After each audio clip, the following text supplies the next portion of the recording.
नमस्कार, स्वागत करती हूँ आप सभी का भारत 24 पर। मैं हूं आपके साथ पूर्णिमा मिश्रा और वक्त है दहाड़ का।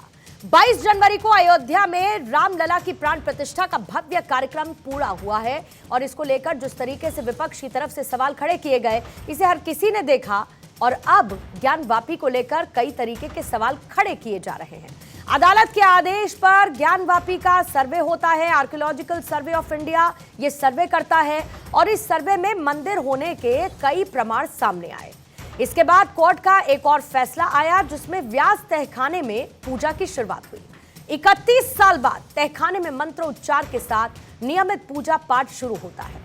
हालांकि मुस्लिम पक्ष की तरफ से इसको लेकर एक याचिका दायर की गई और इस याचिका पर फैसला सुनाते हुए कोर्ट ने 6 फरवरी तक पूजा पाठ जारी रखने का आदेश दिया। शुक्रवार को यानी कि जुमे के दिन काशी में बंद का ऐलान किया गया और इसको लेकर काशी में अलर्ट जारी किया गया। ज्ञानवापी और आसपास सुरक्षा बढ़ा दी गई, ड्रोन से निगरानी की जा रही थी। तो आज कोर्ट के फैसले को लेकर all India Muslim personal law board की तरफ से ऐतराज जताया गया और इस प्रेस कॉन्फ्रेंस में मुस्लिम पर्सनल लॉ बोर्ड ने कोर्ट के फैसले से शॉक लगने की बात की और डिसअपॉइंटमेंट आने की बात कही है। हम आगे बढ़ेंगे, उससे पहले all India Muslim personal law board की तरफ से जो प्रेस कॉन्फ्रेंस की गई, आपको वो सुनवा देते हैं कि आखिर उनका ऐतराज क्या है, ये आप पहले समझ लीजिए। कि मुसलमानों ने किसी दौर में मंदिर गिराकर मस्जिद बनाई, ये बिल्कुल गलत है। तो हमें ये बात समझनी चाहिए कि ये हिंदुओं और मुसलमानों के दरमियान नफ़रत पैदा करने के लिए एक अफसाना घड़ा गया है, एक तारीख़ ऐसी लिखी गई कि जिससे आपस में दूरियां पैदा हो जाए। कि कोर्ट ने इस वक्त जिस जल्दबाजी में फ़ैसला किया और उसमें पूजा की इजाज़त दी, दूसरे फरीक को बहस का मौका भी नहीं दिया गया।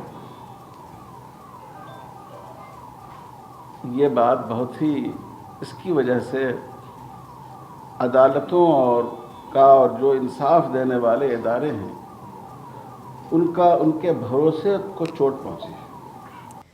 तो देखिए, कह दिया गया कि कोर्ट का काम आस्था पर फैसला करना नहीं है। आज उन सवालों का जिक्र कर देती हूं जिसके इर्द गिर्द दहाड़ की बहस आज घूमती हुई नजर आएगी। और सबसे पहला सवाल यह है कि अदालत के फैसले पर सवाल उठाना कितना जायज है।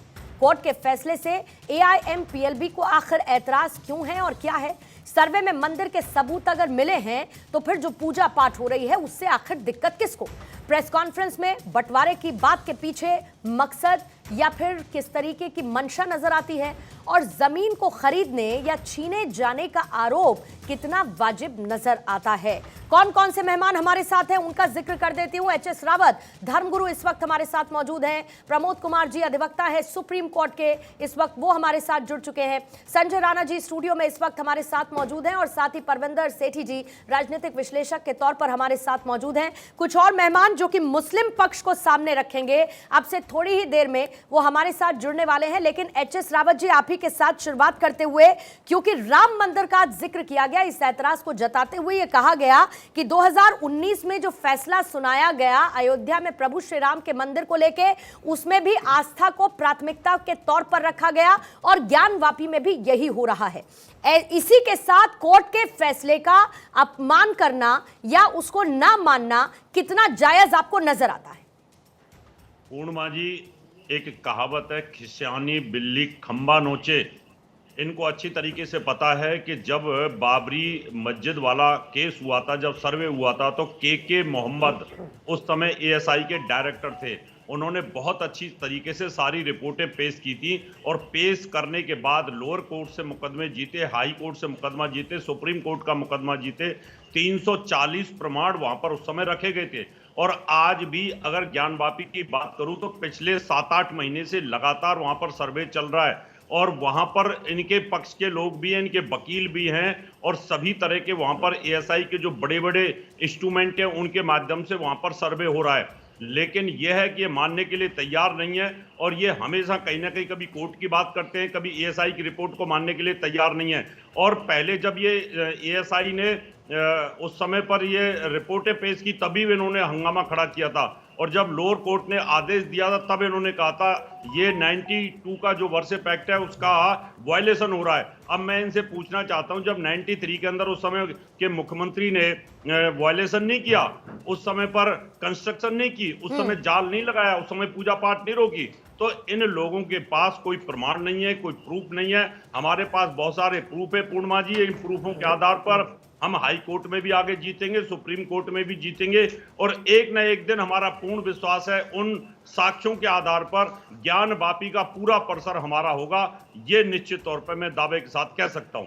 नहीं, लेकिन मुस्लिम पक्ष तो इसको लेकर खुश नहीं है ना सर। अब आपने देखा जुमे की नमाज 1700 लोग इकट्ठा हो गए, ये कह दिया कि भाई सब लोग इकट्ठा हो जाओ, इसको लेकर अपनी नाराजगी जाहिर करने लगे। बहरहाल चलिए, वो उनके सेंटिमेंट्स हैं, उनके सेंटिमेंट्स पर इस्लामिक स्कॉलर अपना पक्ष रखते हुए नजर आएंगे। लेकिन इसी बीच में प्रमोद कुमार जी आपके पास आना चाहूंगी और ये समझना चाहूंगी कि एक तरफ जहां पर हाईकोर्ट का आदेश है और उससे पहले निचली अदालत की तरफ से जो आदेश आए, आज क्या मुस्लिम पक्ष को सुनकर आपको भी ये लगता है कि जो ऑर्डर्स आ रहे हैं, जो कोर्ट का ऑर्डर है, उससे डिसअपॉइंटमेंट और शॉक फील करना कोर्ट के फैसले का अपमान है? पूर्णिमा मैडम, देखिए, ये मुस्लिम पक्ष जितने भी हैं, इंक्लूडिंग मैं ओवैसी की बात कर रहा हूं। ओवैसी एक ऐसे नेता हैं जो बार बार दहाड़ दहाड़ कर करके एक ग्राउंड केवल ले रहे हैं, स्पेशल वर्शिप एक्ट जिसकी बात कर रहे हैं, जिसमें नरसिंहा राव सरकार ने उसको पास किया था बाबरी मस्जिद गिरने के बाद। लेकिन ये इशू हर कोर्ट में आ रहा है, ट्रायल कोर्ट से लेकर के माननीय सर्वोच्च न्यायालय में आया, और माननीय सर्वोच्च न्यायालय का जो present chief justice of India हैं, वो चंद्रचूड़ साहब ने साफ शुरुआत में कह दिया था कि यदि आप वर्शिप एक्ट में आ जाओगे तो आप मुश्किल में और पड़ोगे, क्योंकि वर्शिप एक्ट जो मेन इसमें जो कर रहा है कि 1947 के पहले का जो सिचुएशन वो रहेगा। सवाल यह है कि अब जो ज्ञान वापी में मिला या जो है वो ब्यास थाने में मिला, वो 1947 से पहले का रखा हुआ है। अब 1947 का जो सिचुएशन है और एएसआई यदि कर रहा है, मैं कोई भी लॉ का जो वैज्ञानिक तथ्य होता है, वो सर्वे रिपोर्ट होता है, वो एविडेंस है।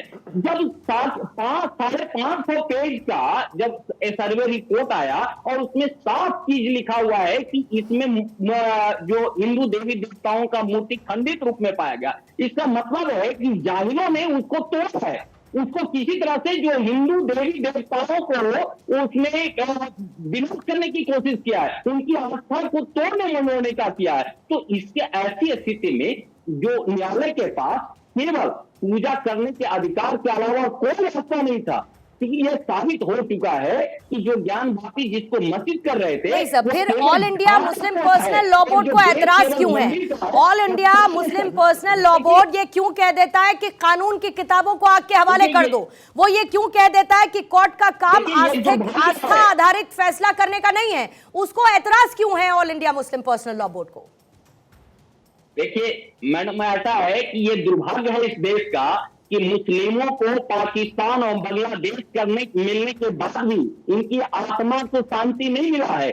ये अनलिमिटेड है, क्योंकि ये लोग आक्रांता लोग हैं। ये चाहते हैं किसी भी तरह से इलीगल ढंग से हम उसको कब्जा कर लेना, हासिल कर लेना। इसी का एक जो मात्र है वो देखिए, उनकी भी आत्मा इस चीज को जान रहा है कि ये हिंदू का सबसे प्रतिष्ठित मंदिर है, जिसमें सनातन धर्मियों का जो है भावना जुटा हुआ है, उसका जो है आत्मा उसमें जुड़ा हुआ है। और ये सब कुछ देखते हुए भी कोई भी एक अंधा भी व्यक्ति होगा, वो देखेगा कि ये प्राचीन मंदिर है, उसका केवल ढांचा को तोड़ा गया, ढांचा को परिवर्तन करके और उसको आप ज्ञान वापी मस्जिद नाम रखिए। ज्ञान वापी शुद्धता जो संस्कृत का नाम है, उसमें एक भी ऐसा तथ्य नहीं है जो कि मुस्लिम का चीज पाया गया है।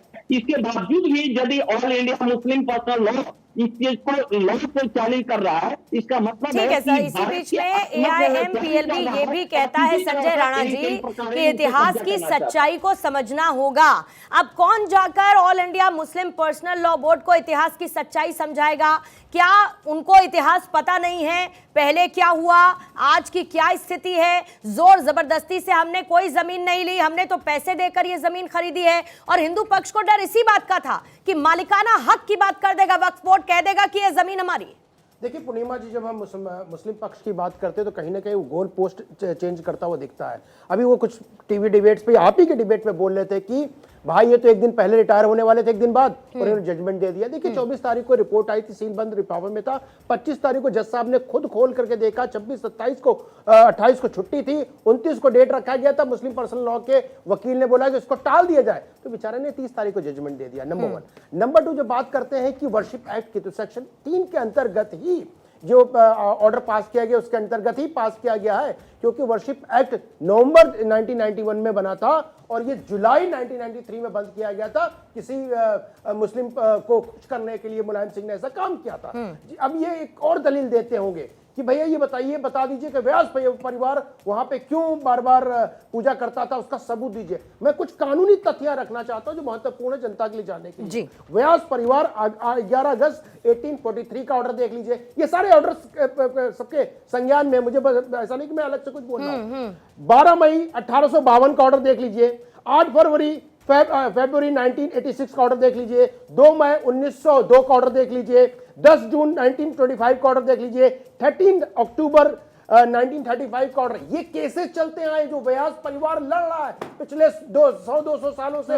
ये बोल देना कि वहां पे पूजा नहीं होती थी, कभी नहीं होती थी पूजा वहां पर, वो ये कह रहे हैं। होती थी, वो ये कह रहे हैं वहां कभी पहले पूजा होती ही नहीं थी। होती थी। इसका सबूत है कि व्यास परिवार इनके साथ कानूनी लड़ाई अंग्रेजों के जमाने से लड़ रहा है। ये बताइए 1843 से लड़ाई चल रही है, कोई मैं चीज झूठ तो नहीं बोल रहा हूं। ये सारे साक्ष्य कोर्ट में रखे हुए हैं जो हमारे वकील वहां पे रख रहे हैं। तो ये बोल देना व्यास परिवार नहीं रख रहा है, ये दुर्भाग्यपूर्ण हो जाता है। जहां तक बात होती है वर्शिप एक्ट, देखिए वर्शिप एक्ट में 2 क्लॉजेस है जिसे हमारे काबिल मित्र यहां बैठे हुए हैं। एक सेक्शन 3 होता है जिसका वायलेशन हुआ, एक सेक्शन 3 में जो एग्जेम्प्टेड है। एग्जेम्प्टेड में क्या, अगर पुरातत्व विभाग 1953 का जो एक्ट है उसके अंतर्गत भी आता है, एग्जेम्प्टेड हो जाता है। तो इसीलिए चीफ जस्टिस ने बोला था कि अगर वर्शिप एक्ट में जाओगे तो बुरे फंसोगे, क्योंकि 2 ऐसे क्लॉजेस हैं जिसके तहत ये कहीं ना कहीं कानूनी पेज पे फंस जाएगा। इसको देखते हुए वो जमीनी मुद्दा बना रहे हैं, मालिकाना हक का मुद्दा बना रहे हैं, जिससे केस को डाइवर्ट किया जा सके।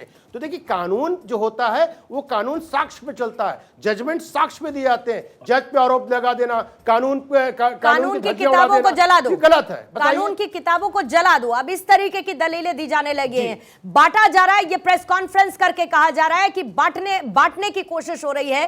परविंदर सेठी जी, अगर सर्वे में मंदिर के सबूत हैं तो फिर पूजा पाठ से मुस्लिम पर्सनल लॉ बोर्ड को या मुस्लिम पक्ष को इतनी दिक्कत क्यों, और रास्ता क्या है? हर बार ये कहते हैं कि हम कोर्ट का दरवाजा खटखटाएंगे, बिल्कुल आइए, कोर्ट आइए, लेकिन जब कोर्ट ही आपके आधार को निराधार बता देता है तो फिर इस तरीके की पॉलिटिकल बयानबाजी का मतलब क्यों, जो कि असल में बांटने की बात है? नहीं, देखिए सबसे पहली बात यह है कि जिस विषय के ऊपर हम बात कर रहे हैं ये बहुत ही सेंसिटिव विषय है। चाहे हिंदू भाइयों की धार्मिक आस्थाएं हैं, चाहे मुस्लिम भाइयों की धार्मिक आस्थाएं हैं, उन सबकी धार्मिक भावना, किसी की भी धार्मिक भावनाएं अहित नहीं होनी चाहिए और इनका मिलजुल कर फैसला होना चाहिए, ताकि किसी व्यक्ति को ये फील ना हो कि मेरे ऊपर एक दबाव पड़ा है। जिस प्रकार से ये देखिए, अभी अयोध्या में राम जी का मंदिर बना, सबने उसका स्वागत करा।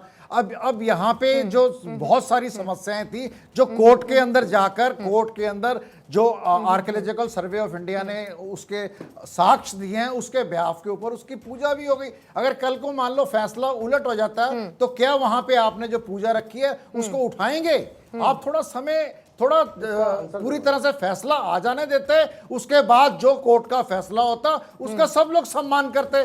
लेकिन नहीं, कौन से फैसले से पहले क्या कर लिया गया, ये बताइए जरा, क्या किया गया ऐसा? नहीं, कोर्ट के फैसले से पहले क्या किया गया? फैसला तो नहीं आया ना। नहीं, पर फैसला आया ना कि व्यास जी के तहखाने में पूजा होगी। नहीं, फैसला तो नहीं, किसको पूरा ट्रांसफर कर दिया, किसको कह दिया, कौन से अधिकारी को कि आप इंतजाम कर दीजिए, पुजारी किसने ट्रस्ट ने नियुक्त किया, किसके आधार पर किया? कोर्ट के फैसले के आधार पर नहीं किया? कैसा? नहीं, मैं ये नहीं कह रहा, मैं ये कह रहा हूं कि जिस नहीं, बात किसने को कर दी जल्दबाजी? अगर किसी भी देखिए, चाहे Everything चाहे is going as per the law. धार्मिक सर मुझे ये बताइएगा संजय राणा जी, लेकिन मुझे ये बताइए, ये कह रहे हैं कि किसी की भी धार्मिक आस्था को ठेस नहीं पहुंचनी चाहिए। ये मैं भी कहती हूँ, बिल्कुल, ये मैं भी कहती हूँ कि किसी की धार्मिक आस्था को ठेस नहीं पहुंचनी चाहिए। इसीलिए रास्ता क्या बचता है? 2 रास्ते बचते हैं। या तो आप बैठकर बातचीत करिए, वो होना होता तो वो अयोध्या में नजर आता, वो बाकी सब जगह नजर आता, वो मथुरा में नजर आता, वो हर जगह नजर आता। फिर दूसरा रास्ता क्या है? By court. अब जो कोर्ट फैसला करता है उसमें मुस्लिम पक्ष कह देता है कि कानून की किताबों को जला दो। देखिए ये किताबों पे तो विश्वास ही नहीं करते हैं, तो उस पे नहीं आते हैं। एक चीज जो हमारे मेरे काबिल मित्र बगल में बैठे हैं परमिंदर जी बोले इतनी जल्दीबाजी कर दी, अभी जल्दीबाजी का भी आंसर देता हूं। 1986 में राजीव गांधी जी ने ताला खुलवाया था, मालूम है जजमेंट कब आया था?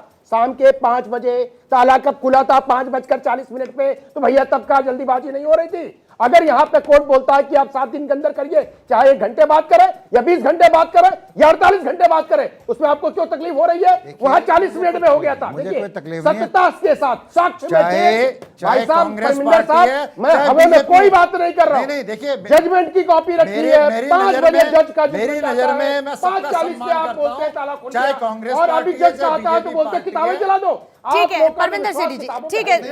राणा जी हाजी नाजिम खान इस वक्त हमारे साथ जुड़ चुके हैं, इस्लामिक स्कॉलर हैं, मुस्लिम स्कॉलर हैं। हाजी नाजिम खान, आप ही से इस बात का जवाब ले लेती हूँ, ये कौन सी घबराहट सी है या ये कौन सी जल्दबाजी? आप कह देते हैं कि कोर्ट ने जल्दबाजी में फैसला सुनाया, all India Muslim personal law board कह देता है कि कानून की किताबों को जला दो। अगर ऐसे ही फैसले होते रहे तो कानून पर से भरोसा टूट रहा है। इसके साथ ना जाने और क्या क्या बांटने की बात की जाती है। लगातार टीवी डिबेट्स में आप मौजूद रहते हैं और आप ये कहते हैं कि जो कोर्ट का ऑर्डर है वो सर आंखों पर है। अब जब कोर्ट ने कह दिया कि व्यास जी तहखाने में पूजा होगी, तो फिर मुस्लिम पर्सनल लॉ बोर्ड इस तरीके के स्टेटमेंट्स क्यों दे रहा है सर? हाँ पूर्णिमा जी, देखिए सबसे पहले तो मैं ये कहना चाहूंगा, पूरे भारत की सिर्फ एक ही धार्मिक किताब है जिसका नाम संविधान है। और देखिए संविधान को सबको मानना चाहिए। देखिए हाजी नाजिम संविधान को मानता, पूरा देश संविधान को मानता। लेकिन जिस तरीके से अभी आपने कहा कि मुस्लिम पक्ष बोर्ड जो है इस तरीके की बात कर रहा, तो मैं आपको बता दूं, देखिए जब बाबरी मस्जिद का जब निर्णय आया था, फैसला आया था, तो भारत के मुसलमान ने पूर्णिमा जी भली भांति स्वीकार किया था, क्योंकि वो सुप्रीम कोर्ट का फैसला था। भारत का मुसलमान न्यायालय पर विश्वास रखता और संविधान को मानता। लेकिन जबकि ये पूरा भारत जानता है कि बाबरी मस्जिद का फैसला किस बेस पर आया, पूरा भारत किस जानता है। बेस पर आया? आप भी कहिए, आप भी वही कहिए जो all India Muslim personal law board आज किस बेस पर आया, जरा बताइए। नंबर हाँ, बताऊंगा, सुन पेज लीजिए नंबर के साथ पूर्णिमा जी, बताऊंगा, आप लिखा है। देखिए बिल्कुल सुन लीजिए, देखिए बिल्कुल आराम से मैं कह रहा हूँ। देखिए सुप्रीम कोर्ट ने माना कि मंदिर तोड़कर मस्जिद नहीं बनाएगी।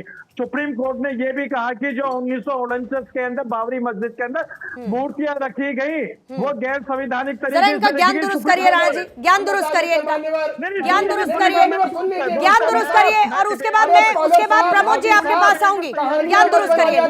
145 पेज का जजमेंट है और कहीं पे भी ये नहीं लिखा है कि मंदिर को तोड़ के मस्जिद बनाई गई थी या मस्जिद को तोड़ के मंदिर बनाया गया था। कहीं नहीं लिखा है। तो झूठ का परोसना बंद कर दीजिए। और आप अगर आर्टिकल अगर जजमेंट की बात करते हैं तो पेज नंबर बताइए। मेरे पास सारी जजमेंट इस समय डिजिटल फॉर्मेट में है। यहाँ पे पीसीआर को दूंगा दिखाने के लिए। लेकिन झूठ मत परोसिए।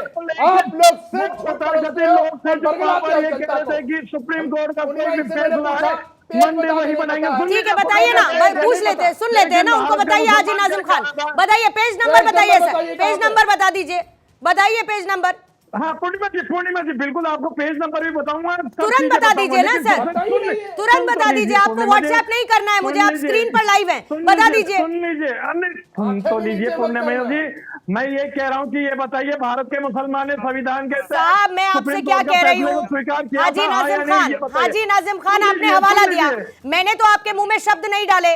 आपने ये खुद से बोला कि आपको ये पता है और ये सबको पता है कि जो फैसला आया बाबरी विध्वंस के बाद वो किस आधार पर आया, ये आपने खुद बोला। मैंने आपसे आधार पूछा, आपने कोर्ट ऑर्डर की बात की।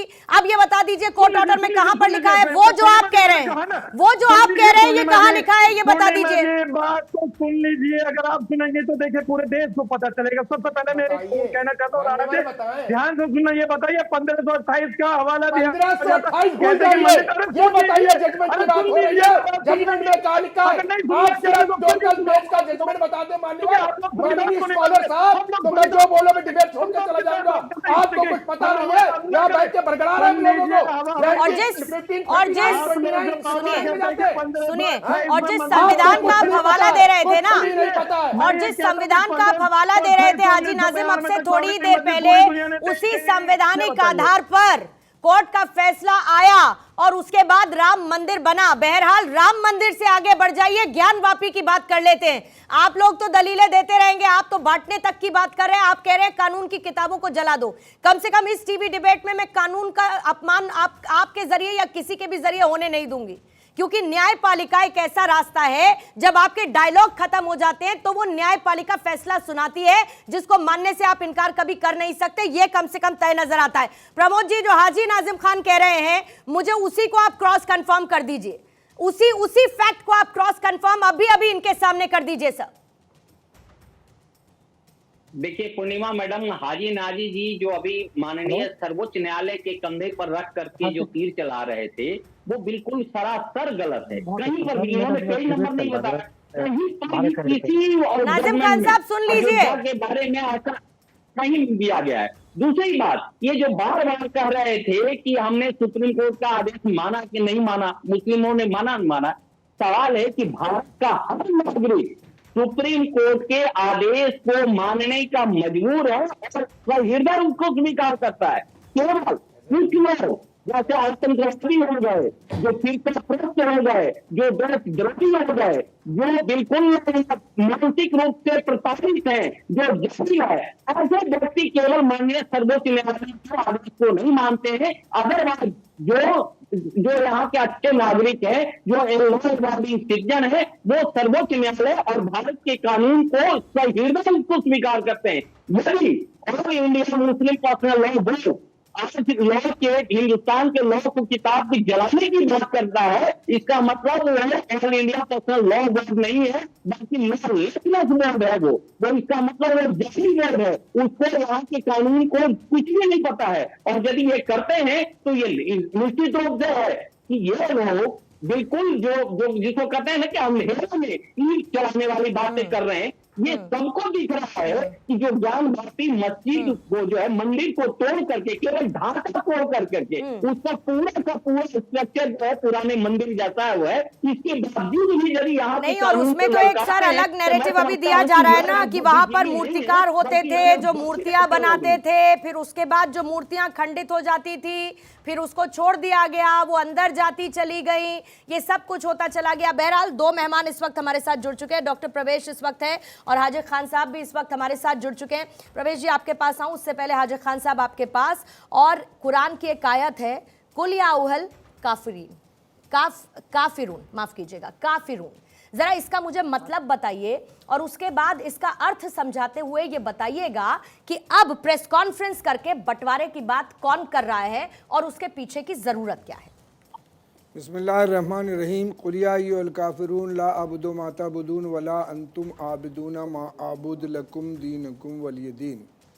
मोहम्मद सल्लल्लाहु अलैहि वसल्लम के मफ़हूम इस आयत का तर्जुमा ये कहा जा रहा है कि जो दीन की तुम पूजा करते हो वो मैं नहीं कर सकता और जिस दीन की मैं करता हूँ उसकी तुम नहीं कर सकते। तुमको तुम्हारा दीन और मफ़हूम इसका, मेरे को मेरा दीन मुबारक हो। बात रही कि जो बनारस की जो ज्ञानवापी मस्जिद है, मस्जिद का मामला कोर्ट में चल रहा है और कॉम्प्लेक्स सर, कॉम्प्लेक्स है, अभी विवादित है ना, तो कॉम्प्लेक्स हुआ जी। अभी विवाद है, विवादित है ना सर, विवादित है। मस्जिद विवादित अब हुआ है, उससे मस्जिद चली आ रही है 400 साल से पहले।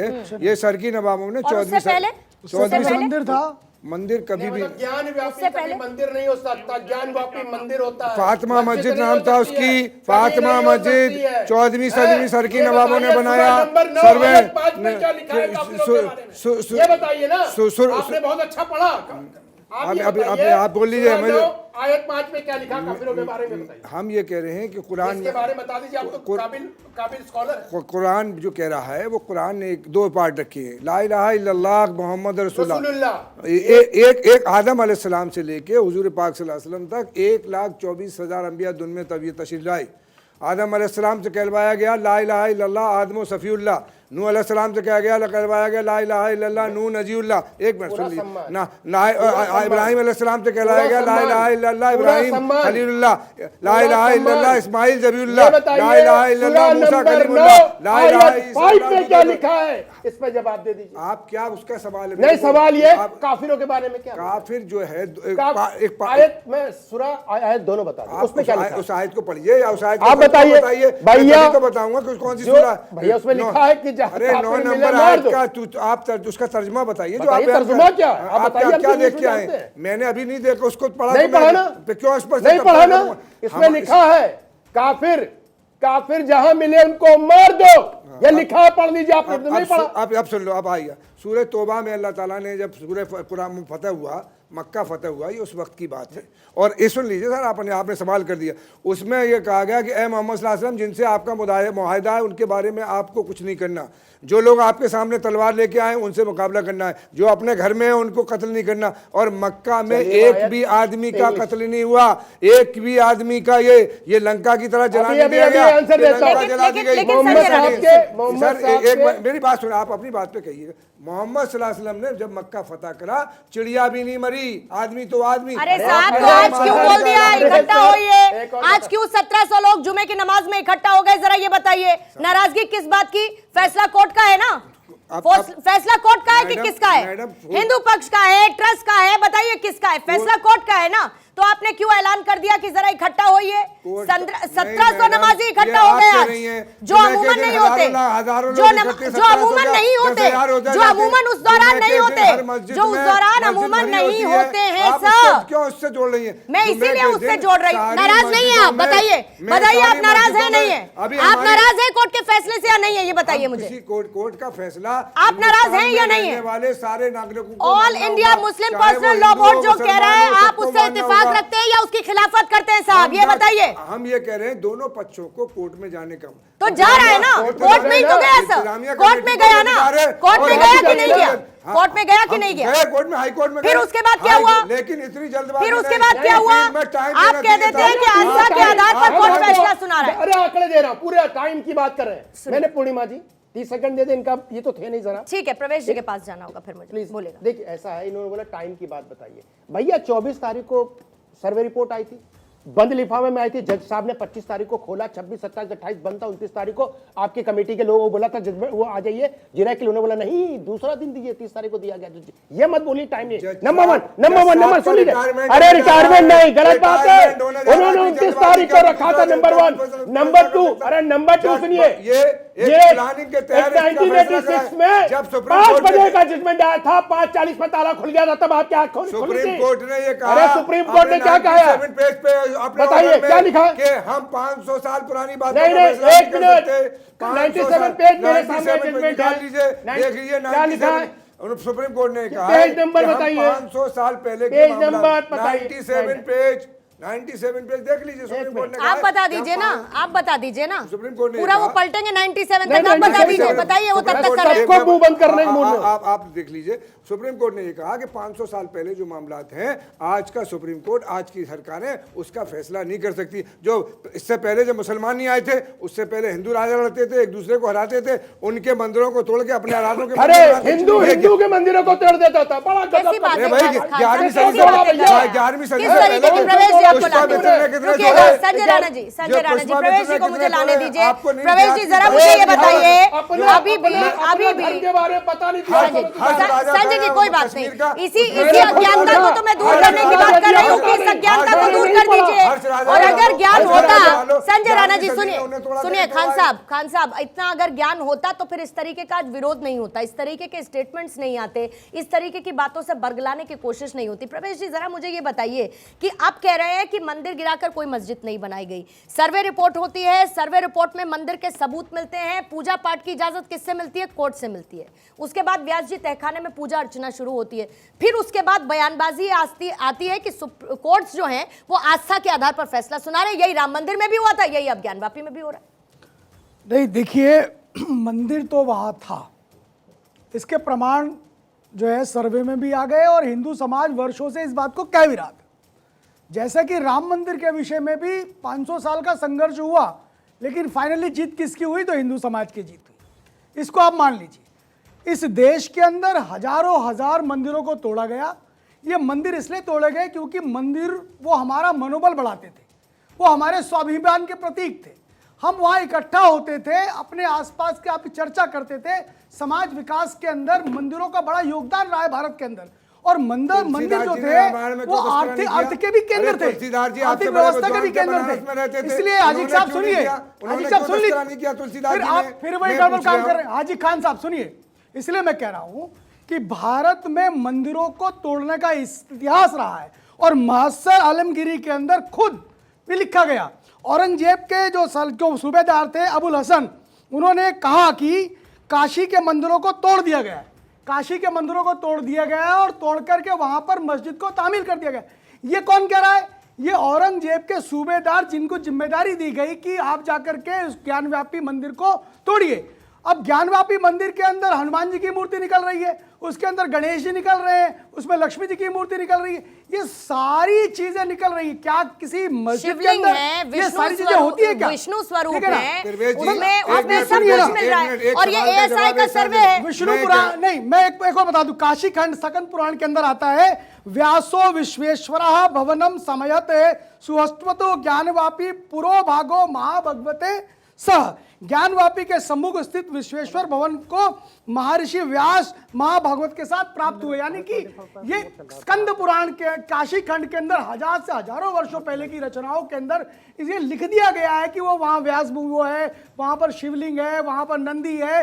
ये काशी का अभिमुक्तेश्वर मंदिर भी उसको कहा जाता है। इस तरह की सारी बातें उसमें लिखी गई है, लेकिन फिर भी आप इतिहास के प्रमाणों को झुठला रहे हैं। भाइयों को बुला के हाजी खान साहब, कर रहे हैं, हाजी खान साहब सुन लीजिए, ये भारत हिंदुओं का स्थान है, इसको आप इस्लामिक स्थान नहीं बना सकते। झूठ आपको फिर क्या हमारे मित्र ने क्या बोला? 97 नंबर पेज पे रेफरेंस है, 97 नंबर जजमेंट का पेज नंबर मेरे सामने रखा हुआ है और मैं पढ़ के बोलिए तो एक पेज इंग्लिश में सुना देता हूं। कहीं पे ऐसा रेफरेंस नहीं लिखा हुआ है कि इसमें कोई इतिहास नहीं मिलता है।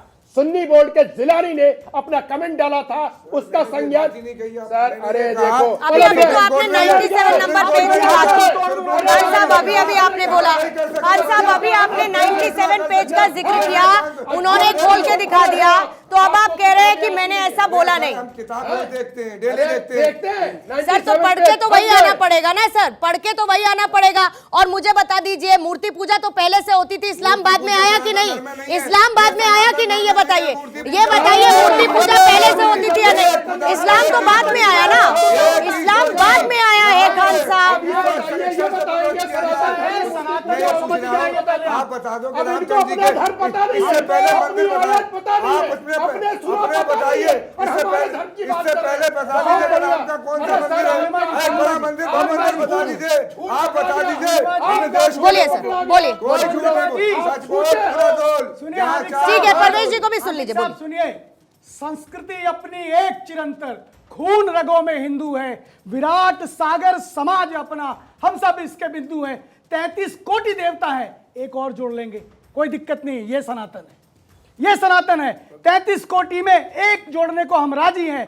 आप हमारे साथ चलिए, आप मानिए कि हमने मस्जिद, हमारे मंदिर को तोड़ा गया था, नहीं तोड़ा गया, इतिहासकार नहीं कह रहे, आप एक काम करिए, पूरे इतिहास को आप पलट दीजिए।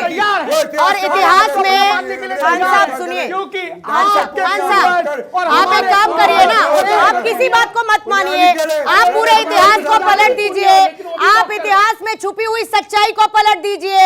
सुप्रीम कोर्ट के फैसले या हाई कोर्ट के फैसले या निचली अदालत के फैसले को मानने से इनकार कर दीजिए।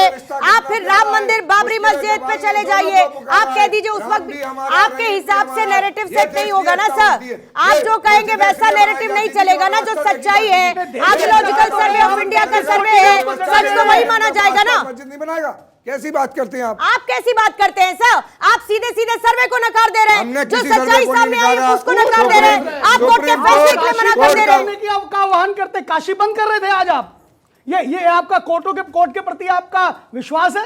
संविधान के प्रति आपका विश्वास है कि आपके हमने आपके संविधान मौलवी माना, कहते हैं कि काशी संविधान बंद ने करो। संविधान के खिलाफ फैसला नहीं काशी किया। बंद 17-18 हजार के तहत अपने विवेक पे सुप्रीम कोर्ट ने ये फैसला आपका किया। न्याय है, टाइटल की ये आपका लड़ाई विश्वास चलेगी। है। अपने अरे सुप्रीम भाई कोर्ट ने हाजिक अपने साहब, विवेक पर फैसला हिंदू किया है। समाज ने तो हमेशा विश्वास किया है, हिंदू समाज ने 142 संविधान में विश्वास किया, हिंदू समाज ने कानून में विश्वास किया, और इसलिए भगवान का हिंदू समाज में भी ठीक है, परवेश सुरक्षित महसूस करता है। नहीं, आप पाकिस्तान देख लीजिए, प्रवेश जी ठीक है। राणा जी प्लीज रुकिएगा, राणा जी प्लीज रुकिएगा, प्रवेश जी फिर रुकिएगा। खान साहब अगर इतनी बड़ी बात है, मेरे पास समय खत्म हो चुका है राणा जी, इसलिए आप सभी का धन्यवाद करते हुए लेकिन एक बात जरूर कहना चाहूंगी, और अगर इतनी आपकी पक्की दलीलें थी तो आज हाई कोर्ट ये नहीं कहता कि जब कलेक्टर को रिसीवर नियुक्त किया उस वक्त आपकी तरफ से विरोध क्यों नहीं जताया।